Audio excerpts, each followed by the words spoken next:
ભરૂચના ઉનાળાની શરૂઆત સાથે જ નર્મદા નદી જળસ્તરમાં નોંધપાત્ર ઘટાડો નોંધાયો છે। ખાસ કરીને નદી પરના બ્રિજને બંને છેડે પાણીના બેટ સમાન જમીન નજરે પડતા ચિંતાજનક પરિસ્થિતિનું નિર્માણ થવાના ઓધણ વર્તાઈ રહ્યું છે। સરદાર સરોવર ડેમ 4 રાજ્યો માટે આશીર્વાદરૂપ બન્યો, પણ ભૂરગુ કચ્છ માટે અભિશાપ બન્યો છે।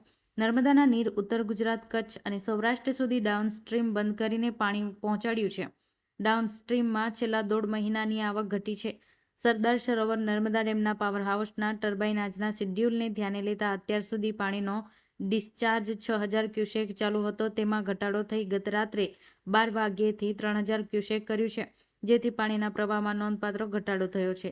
જે બાદ નર્મદા નદીની ડાઉનસ્ટ્રીમ નદી સંગમ સ્થાન સુધી છછરી બની છે। 2018 બાદ પુનઃ ગોલ્ડન બ્રિજ પાસે નર્મદા નદી જળસ્તરમાં ઘટાડો જોવા મળી રહ્યો છે, જેને લઈને નર્મદા નદીનું જળસ્તર ઘટી જતા ગોલ્ડન બ્રિજ, નર્મદા મૈયા નદી કિનારે નાના નાના બેટ ઉપસી આવ્યા છે।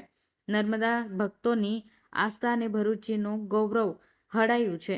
ભરૂચ અંકલેશ્વર વચ્ચે 950 મીટર વિશાળ પટમાં વહેતી નર્મદા હવે માત્ર 500 મીટર અંદર સમેટાઈ છે। ગોલ્ડન બ્રિજ આગળ 3 ફૂટ સુધી પાણી સપાટી નીચે આવી છે।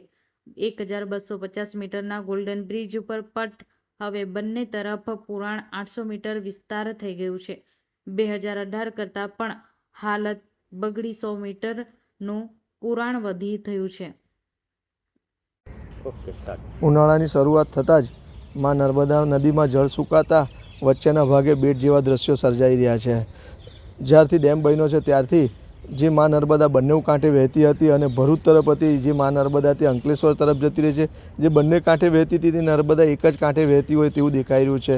પાણીનું જળસ્તર ઘટ્યું છે। તંત્રએ વિચારવું જોઈએ, પાણી છોડવું જોઈએ, જેથી કરીને જે માં નર્મદામાં જે લોકોની આસ્થા છે નર્મદામાં ડૂબકી મારવાની, તે લોકો જે આવીને પાછા વિલા પગે જતા રહે છે તે નહીં થઈ શકે।